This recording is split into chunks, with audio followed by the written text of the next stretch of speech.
오늘도 오후 찬양 예배에 나오는 모든 성도님들과 그 가정 위에 베델 생명의 공동체 위에 하나님과 예수 그리스도의 은혜 평강이 있기를 원합니다. 저는 사역을 시작하면서 기도했던 제목이 하나가 있었습니다. 그것은 늘 두렵고 떨리는 마음을 달라고 하는 기도였습니다. 그런데 하나님께서 이 기도의 제목을 들어주셨습니다. 그래서 지금 두렵고 떨립니다. 그런데 또 하나님께서 더해 주신 것이 있습니다. 두렵고 떨리는 마음과 더불어 두렵고 떨리는 두 다리도 함께 주셨습니다. 제가 하나님 앞에 늘 바로 서고 싶어하는 그 마음 가운데 하나님 앞에 나아가길 원합니다. 기도 많이 해주셨으면 좋겠습니다. 모든 사역자가 그렇겠지만 첫 사역 때를 잊지 못할 겁니다. 왜냐하면 가장 부족했던 때이고 가장 순수했던 때이기 때문입니다. 저는 사역을 시작하면서 가슴에 박힌 말 한마디가 있습니다. 한 학생과 대화 중에 그 학생의 말이 잊혀지지가 않습니다. 그 학생의 말은 이렇습니다. 저는 교회를 다니면서 하나님에 대해서 들어본 적이 없어요. 교회를 오래 다녔지만 모태신앙으로 살았지만 그랬다라고 하는 것에 저의 모습을 가만히 생각해 보니 저도 지금 전도사로서 사역은 하고 있었지만 뚜렷한 중심이 없었던 모습 가운데 충격을 받게 되었습니다. 그때부터 저는 끊임없이 제 자신에게 근본적인 질문을 던지기 시작했습니다. 하나님은 누구신가? 나는 어떤 목사인가? 교회란 무엇이고 왜 교회를 다니는가? 하나님을 왜 믿는가? 교회는, 건강한 교회는 무엇일까? 이런 질문들을 통해서 저는 제 사역의 방향성을 잡고 있습니다. 많은 사람들이 교회를 다니고 있지만 교회가 무엇인지도 모르고 하나님을 믿는다라고 말은 하고 있지만 정작 내 이웃에게 하나님에 대한 이야기를 나누지 못하는 모습들을 종종 보게 됩니다. 그래서 저는 사역 내내 하나님 중심으로 기초를 세우는 설교에 힘써 왔습니다. 지금은 교회에 대한 질문들을 스스로에게 던져보고 있습니다. 교회가 무엇이고 또 건강한 교회는 무엇일까? 한국 교회는 왜 쇠퇴해져 가고 있는가? 그러면서 이 답을 찾아가고 있습니다. 오늘 우리는 이 교회에 대한 이야기를 같이 나누면서 함께 교회에 대해서 생각해 보면 좋겠습니다. 코로나 이후에 사람들이 많이 교회를 떠나갔습니다. 한국 교회는 지금 가난한 성도라는 새로운 고민에 직면해져 있습니다. 그들의 이야기를 들어보면 교회에 대한 실망과 상처, 불만으로 가득합니다. 물론 교회가 그들을 실족시켰습니다. 그래서 책임도 큽니다. 그러나 문제를 교회의 탓으로만 돌리기에는 그들의 이야기에는 모순점이 있다라는 것이죠. 인간은 타락 이후에 책임을 회피합니다. 아담도 하와도 서로에게 책임을 전가하는 모습을 보여줍니다. 지금도 많은 이들이 교회의 부족함을 핑계대며 믿음을 내려놓습니다. 그러나 정작 자신에게 아무 책임이 없는 듯하게 행동합니다. 목회 데이터 연구소에서 조사한 결과 명목상 크리스찬이 39.5%라고 나타납니다. 여기에 가난한 성도의 수를 더하면 명목상 크리스찬은 60%까지 오르게 됩니다. 이름만 기독교인 사람들, 예수님을 믿는다라고 말하지만 교회를 가지 않는 사람들이 한국교회 크리스찬 비율 중에 60%를 차지한다면 지금 이 너무 심각한 상태가 된 건 아닌지 우리는 우리의 스스로를 되돌아보고 또 질문해야 합니다. 교회란 무엇인가? 나는 지금 건강한 교회를 이루어가고 있는가? 현재 한국교회는 교회론을 상실하진 않았는지, 교회가 무엇입니까? 교회는 예수님을 그리스도라고 고백한 사람들의 모임입니다. 헬라어로 에클레시아입니다. 이는 밖에 있는 사람들을 불러놓았다라는 뜻이죠. 에클레시아는 시민총회라는 뜻도 있지만 교회는 구별되어짐, 즉 거룩한 공동체입니다. 예수님을 그리스도라고 고백한 사람들의 모임, 이것이 교회입니다. 세상에서도 참 많은 사람들의 모임이 있습니다. 러닝 동호회, 수영 동호회, 농구 동호회, 산악 동호회, 같은 관심사를 가진 사람들이 모여서 이런 동호회를 이룹니다. 그러나 교회는 그런 모임들과는 구별되어집니다. 무엇이 구별되어질까요? 세상에 모인 사람들은 그들의 관심사로 모인 공동체입니다. 때문에 관심이 식어지면 쉽게 그 동호회를 탈퇴할 수 있습니다. 그러나 교회는 하나님 중심으로 모였기 때문에 내 관심이 식어졌다라고 해서 쉽게 떠날 수 있는 공동체가 아니라는 것입니다. 예수님의 제자들을 보십시오. 예수님의 제자들 안에는 열심당원이었던 시몬도 있었고 세리 마태도 있었습니다.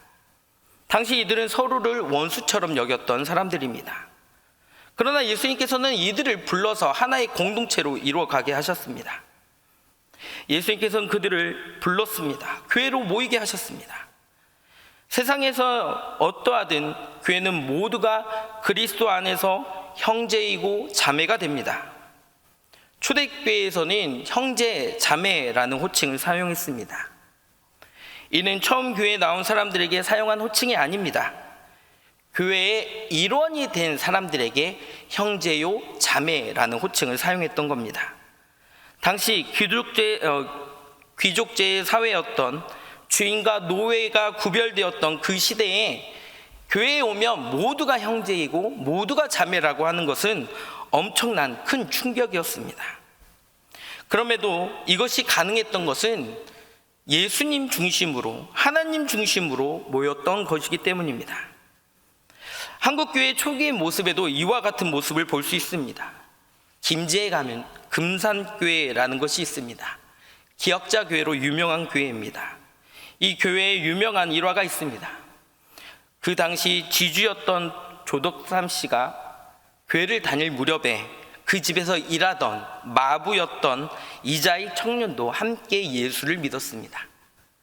그런데 얼마 후에 그 교회에서 장로 선출을 했을 때에 마부 이자익이 먼저 장로로 선출되는 그런 모습을 보여줍니다. 후에 나중에 조덕삼의 권유로 인해서 이자익이 신학 공부를 하고 목사로 오고 이 금산교회의 조덕삼이 장로가 되는 모습을 보여주고 있지만, 사실 교회는 주인과 종의 모습이 아니라 모두가 형제고 자매고 평등하다라는 것입니다. 교회가 세상의 다른 동호회와 다른 이유는 자기중심적이게 아니라 하나님 중심적이기 때문입니다. 자기 중심적으로 모였다 해체하는 공동체가 아닙니다.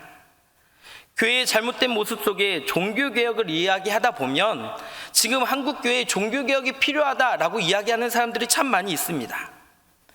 맞습니다. 개혁된 교회는 계속 개혁되어야 한다라고 하는 것이 종교개혁 이후의 개혁교회의 모토입니다. 그런데 잘못 알고 있는 사실이 있습니다. 개신교회는 카톨릭교회에서의 분립이 아니었습니다. 그 안에서의 저항이었고 그들에 의해서 쫓겨나면서 개신교회가 생겨난 것이지 그 안에서의 분리개척이 아니었다라는 겁니다. 그런데 지금 종교개혁을 외치는 사람들은 전혀 다른 이야기들을 하고 있습니다. 자기들의 관심과 주제가 그렇게 모여서 교회를 다시 이루어 보겠다라고 하는 사람들의 생각들, 이것이 세상의 동호회와 다를 것이 무엇입니까? 자기중심적이지 않습니까? 오늘 본문의 말씀에 우리가 다시금 교회가 무엇인지를 분명히 알려줍니다. 오늘 말씀에 예수님께서는 교회를 반석 위에 세우시겠다라고 말씀하십니다. 18절의 말씀입니다. 또 내가 내게 이르노니 너는 베드로라. 내가 이 반석 위에 내 교회를 세우리니 음부의 권세가 이기지 못하리라. 그럼 여기서 반석은 무엇일까요? 카톨릭은 반석을 베드로라고 번역을 합니다.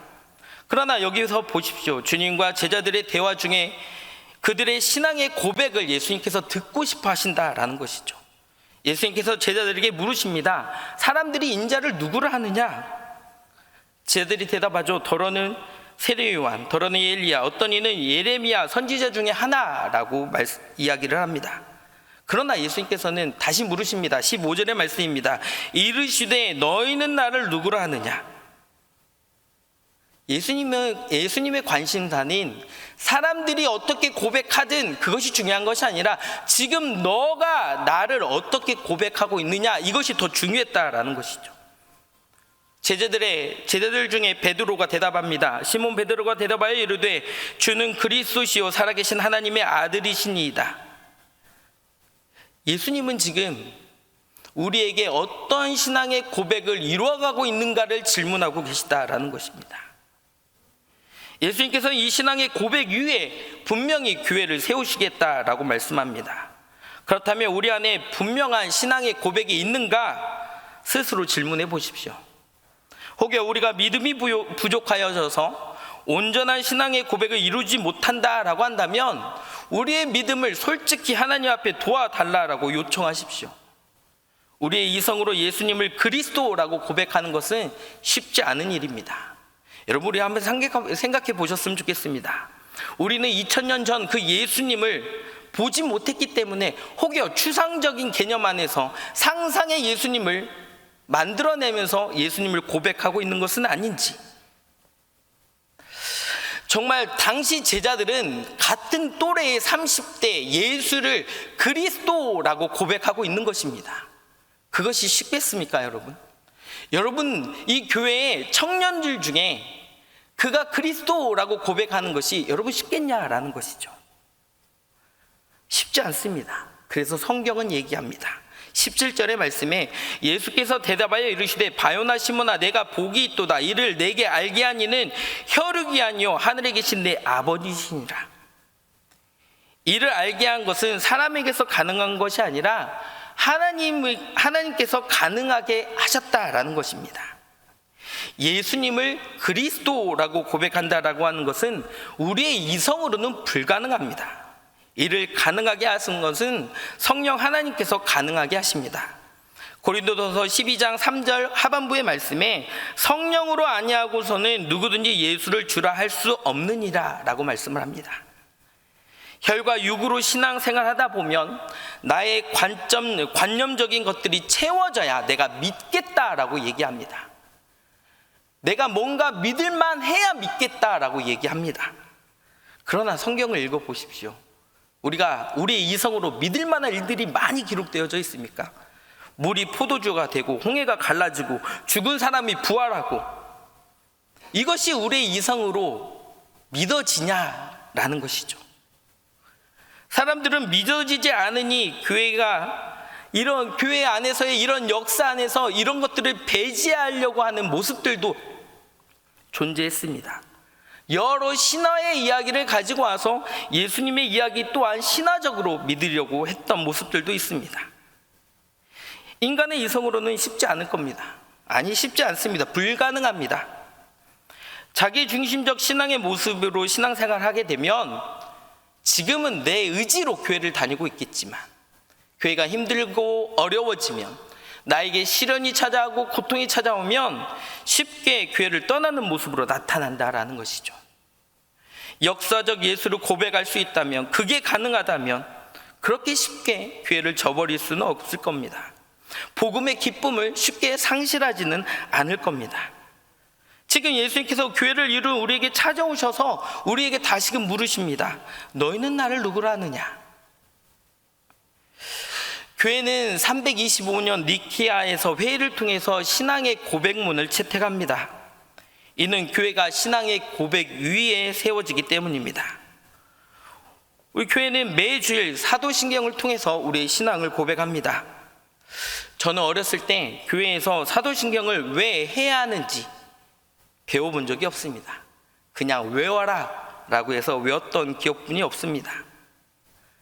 그러나 교회는 같은 신앙의 고백 위에 교회가 세워지기 때문에 성부, 성자, 성령, 교회, 성도의 교제, 죽음, 부활 등을 함께 고백하고 있는 것입니다. 이는 약간의 문구의 차이만 있지 개신교회나 카톨릭교회나 정교회나 모두가 이 신앙의 고백을 중요하게 생각합니다. 지금 우리가 예배 가운데 고백되어지는 이 사도신경은 초기교회의 신앙의 기초를 삼는, 그래서 세례 교육을 위한 3년의 과정 가운데 성부, 성자, 성령의 하나님을 교육시켰던 것입니다. 그렇다면 교회를 이루는 성도라면 지금 우리는 성부, 성자, 성령의 하나님을 고백할 수 있는 온전한 신앙의 고백을, 그리고 코이노니아를, 죄 용서를, 부활을, 구원을 지금 우리는 고백할 수 있어야 된다라는 것이죠. 혹여 우리의 신앙의 연약함으로 하나님에 대한 온전한 신앙 고백이 약해졌다라고 한다면, 그래서 온전히 고백되어지지 못한다라고 한다면 우리 어떻게 해야 될까요? 우리의 믿음 없음을 솔직히 하나님 앞에 고백해야 합니다. 예수님께서 죽으시고 부활하셨습니다. 그리고 제자들에게 찾아오셨습니다. 그러나 도마는 그 자리에 없었습니다. 그래서 도마는 내가 직접 봐야만이 내가 믿겠다라고 이야기합니다. 그때 예수님께서 친히 찾아오셔서 그 도마의 믿음을 도와주십니다. 그리고 믿음 없는 자가 되지 말고 믿는 자가 되라라고 말씀하십니다. 우리 또한 아직 온전한 신앙의 고백이 이루어지지 못하고 내 신앙이 연약해졌다라고 한다면 예수님을 솔직히 요청하십시오. 예수님, 하나님, 내 믿음을 도와달라고 요청하십시오. 그리고 믿음 없는 자가 되지 않고 믿는 자가 되십시오. 우리는 우리 스스로의 힘으로 믿음을 가질 수 있다라는 생각도 버려야 합니다. 내가 할 수 없다라는 것을 고백하지 못하면 우리 스스로가 할 수 있다라고 착각합니다. 그래서 내 힘으로 교회를 다니고 내 힘으로 하나님을 믿는다라고 생각합니다. 그러나 하나님께서 도와주시지 않으면 절대로 믿을 수 없습니다. 오늘 본문에도 예수님께서 말씀하십니다. 이를 알게 한 이는 혈육이 아니요 하늘에 계신 내 아버지시니라. 하나님은 우리가 알지 못하기 때문에 하나님이십니다. 우리는 피조물입니다. 하나님은 창조주이십니다. 하나님은 무한하시고 인간은 유한합니다. 유한한 인간이 무한한 창조주를 안다라고 이야기하는 것처럼 교만한 것도 없습니다. 다만 하나님께서 우리에게 믿음을 더해 주시고 또 하나님께서 우리에게 계시해 주시기 때문에 그 계시해 주는 만큼의 그런 하나님에 대한 지혜는 있어야 합니다. 하나님께서 먼저 우리를 선택하셨고 우리를 부르셨습니다. 내가 잘나서? 아니요. 하나님께서 아무런 조건 없이 우리를 그냥 선택하셨고 부르셨습니다. 내가 준비되어 있지 못했지만 그럼에도 불구하고 하나님의 은혜로 조건 없이 우리를 부르셨다라는 겁니다. 그리고 자녀 삼아 주셨습니다. 그런데 우리가 그 하나님의 부름에 온전히 반응하고 있는지 생각해 봐야 합니다. 우리는 매 주일 하나님께 예배를 드립니다. 그러나 이 예배의 주체가 누구이십니까? 하나님이십니다. 그런데 이 예배의 주체가 하나님이라고 말은 하고 있지만 내가 주체가 될 때가 있습니다. 사실 우리는 타락한 이후에 예배의 자리로 나아갈 수 없습니다. 왜냐하면 죄로 인해서 우리는 하나님께로 나아갈 수 없는 존재가 되어버렸기 때문입니다. 죄가 하나님과 우리의 사이를 갈라놓았습니다. 이사야 59장 2절의 말씀입니다. 오직 너희 죄악이 너희와 너희 하나님 사이를 갈라놓았고 너희 죄가 그의 얼굴을 가리어서 너희에게서 듣지 않으시게 함이니라.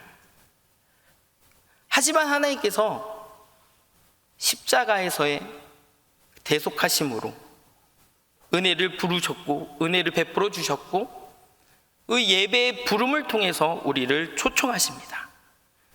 우리가 예배가 시작되면 예배로의 초청을 하지 않습니까? 그건 하나님의 은혜입니다. 또 예배 가운데 사죄의 기도의 순서가 있지 않습니까? 하나님과의 끊어진 이 관계 가운데 이 죄의 문제를 해결해야만이 하나님께로 나아갈 수 있기 때문에 하나님께서는 이 사죄의 기도를 드리게 하셨다라는 것이죠. 그런데 우리가 예배를 드리는 것도 자기중심적이고 사죄의 기도를 하는 것도 왜 해야 되는지도 모른 채 이 기도를 드리고 있다라고 한다면, 또한 하나님께서 우리를 잔치로 계속 초청하고 계시는데 우리가 누가복음 14장에 나오는 사람들처럼 밭을 샀다, 소를 샀다, 장가 들었다라는 이유만으로 하나님의 초청을 거절하고 있는 것은 아닌가? 우리가 다시금 하나님께서 불러 모으신 예수를 그리스도라고 고백한 사람들의 모임이라면 하나님의 이 예배의 초청을 우리가 가볍게 여기지 않아야 할 것입니다. 하나님께 나아갈 수 없는 우리를 하나님께서 예수 그리스도의 보혈로 우리의 죄를 사하여 주셨고 우리를 초청하시는데, 매주 드려지는 이 예배 가운데 그 기쁨이 없다면, 감사가 없다면, 누가복음의 말씀처럼 여러 이유를 대면서 양해 달라라고만 하고 있다면, 그래서 우리의 예배가 하나님 중심이 아니라 나야 중심으로 흘러가고 있다라고 한다면 우리도 얼마 못되어 명목상 크리스찬으로 빠져들 수밖에 없을 겁니다. 우리가 교회가 될 때 예수님께서는 우리에게 엄청난 권위를 부여해 주셨습니다. 19절의 말씀입니다. 우리 같이 19절의 말씀을 같이 읽겠습니다. 시작. 내가 천국 열쇠를 내게 주리니 내가 땅에서 무엇이든지 매면 하늘에서도 매일 것이요 내가 땅에서 무엇이든지 풀면 하늘에서도 풀리리라 하시고, 하나님께서 교회에게 주신 권위, 얼마나 큰 권위를 주셨습니까? 교회는 천국의 열쇠를 주셨고 땅에서 무엇이든지 매면 하늘에서도 매이고 땅에서 무엇이든지 풀면 하늘에서도 풀리는 권세를 하나님께서 교회에게 주셨다라는 것입니다. 우리가 하나님께서 주신 이 교회의 권위를 부여받은 자들로서 우리를 불러 모으신 하나님의 그 뜻을 깨달아 교회가 되기를 원합니다. 소율이 문답은 인간의 창조 목적에 대해서 이렇게 이야기해 줍니다. 하나님을 영화롭게 하고 영원토록 그를 즐거워하는 것. 성경은 너희는 먹든지 마시든지 무엇을 하든지 다 하나님의 영광을 위하여 하라 라고 말씀합니다. 그렇다면 우리는 교회로서 하나님의 영광을 위하는 삶을 살아내고 있는가? 성도들에게 이런 모습이 있는가? 예배도 하나님을 위해서, 삶도 하나님을 위해서 살아내야 되는 것이 저와 우리 모두가 되기를 원합니다. 교회는 예수님을 그리스도라고 고백한 사람들의 모임입니다. 이 고백은 내가 한 것이 아닙니다. 성령 하나님께서 우리를 도와주셔서 우리로 가능하게 하셨다라는 겁니다. 그럼 우리는 어떻게 해야 될까요? 겸손해야 합니다. 하나님을 어떻게 하면 잘 섬길 수 있을까를 고민하면 예배의 마음과 정성을 다해서 참여해야 합니다. 성경은 예배하는 자가 영과 진리로 예배하라고 합니다. 즉 예배는 우리의 힘으로 불가능합니다. 그래서 우리를 도우시는 성령 하나님을 더불어서 말씀으로 오신 그 진리 되신 예수 그리스도로 성부 하나님께 온전히 나아가야 하는 것입니다. 이 예배의 주체는 인간이 아닙니다. 성부, 성자, 성령의 하나님께서 주관하시는 은혜의 자리며 잔치로의 초청입니다. 교회는 예배를 사모해야 합니다. 하나님께로 최선을 다해서 찬양하고 최선을 다해 선포되어지는 말씀에 마음에 새겨서 결단하고 세상에 나아가서도 교회로서의 모습, 즉 빛으로 소금으로서의 삶을 살아내야 한다라는 것이죠. 교회가 무엇입니까? 우리가 교회입니다. 하나님의 은혜로 성령 하나님을 통해서 예수님을 그리스도라고 우리로 통해서 고백하게 하셨습니다. 이 교회는 내가 중심이지 않습니다. 타락하여서 자기중심적으로 살아갔던 사람들이 이제는 내 것을 내려놓고 하나님의 것으로 채워가는 것이, 그것이 바로 우리의 교회된 모습입니다. 오늘 예수님께서 우리에게 찾아오셔서 물으십니다.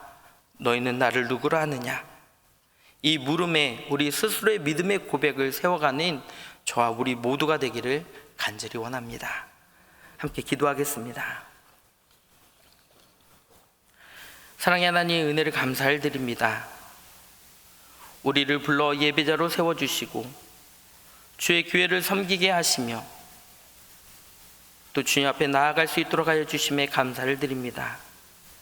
오늘 주님께서 우리를 찾아오셔서 우리에게 너희는 나를 누구라 하느냐 물으시며 우리가 무엇이라고 대답할 수 있을까요? 하나님이 먼저라고 이야기는 하고 있지만 우리는 내 삶의 이런저런 이유의 핑계로 내 삶이 먼저였음을 고백합니다. 주님, 우리를 불쌍히 여겨주시고 주님의 자리에서 내려와 주님이 먼저이신 삶을 다시금 고백하며 결단하며 세상으로 나아갈 수 있도록 주의 인도하여 주시옵소서. 우리는 한없이 부족하고 어리석은 자들입니다. 주님 바라보면, 주님 고백하면 부끄럽기 한없는 우리의 모습입니다. 그럼에도 주님께서 우리를 불러주시고 붙잡아 주셔서 주님 의지하게 함으로써 주님의 자녀로 세워주셨음을 고백합니다. 우리를 선한 길로 이끌어 주시옵소서. 깨닫는 영을 주셔서 우리로 하나님 앞에서 우리의 모습을 점검하게 하시고 주님 앞에 온전히 겸손함으로 무릎 꿇을 수 있는 우리 영혼들 되어질 수 있도록 주의 인도하여 주시옵소서. 모든 영광이 주님의 것임을 고백합니다. 우리의 예배를 기뻐 받아 주시옵소서. 높고 위대하신 주님을 찬양하며 살아계신 예수 그리스도의 이름으로 기도합니다. 아멘.